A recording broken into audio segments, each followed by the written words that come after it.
यार वाह सजन साथी हिजरत जो वे बनो यार गारवा सजन साथी हिजरत जो वे बनो यार गारवा हबीबन जो पेरियो पेरियो अबू बकर यार वाह हबीबन जो पेरियो पेरियो कल में जी सिद्दीक सजे के साईं ॾिनी जो दावत कलमो पढ़ी पो दीनता हा कलमो पढ़ी सिद्दीक मिठे गई अरबीअ जी इताअत ओ मिठे मुस्तफ़ा खां कॾहिं रहियो कोन धारवा मिठे मुस्तफ़ा खां कॾहिं रहियो कोन धारवा सजण साथी हिजरत जो वे बणियो यार गारवा कपड़े जो पारी वॾो हो शहर मके जो यारो कलमो पढ़ी पो दीन त घोरियो माल सजण वासारो कलमो पढ़ी पो दीन त घोरियो माल सजण वासारो हो बचायो न घर में कुछ भी हा बचायो न घर में कुछ भी मिठे मणियादारवा सजन साथी हिजरत जो वे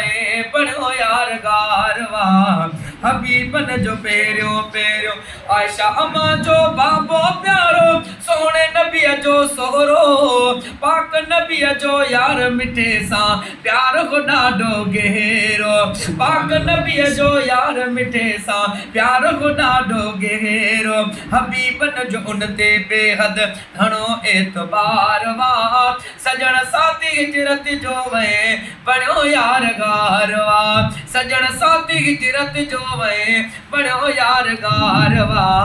हबीबन जो पेरियो पेरियो अबू बकर यार वाह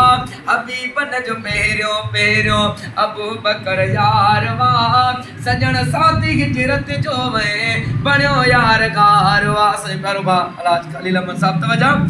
वो पंहिंजे मुसल्ले पाक ते जंहिंखे आगे बिहारियो आका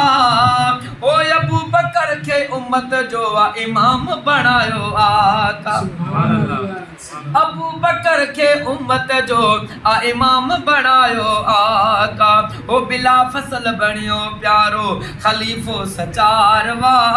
सजण साथी हिजरत जो वे बणियो यार गारवा सजण साथी हिजरत जो वे बणियो यार गारवा 80 दफ़ा जन्नत जी बिशारत जंहिंखे ॾिनी आहे साईं फरमायो महबूब खुदा तू जन्नती माण्हू आहे सुभान अल्लाह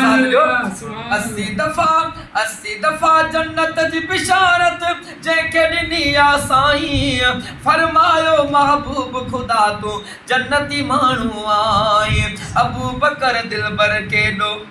ओ अबू बकर दिलबर केॾो ॾिसो शानदार वाह हबीबन जो हा सजण साथी हिजरत जो वे बणियो यार गारवा अबू बकर ले रोज़े अतहर जो दर पाण खुली वियो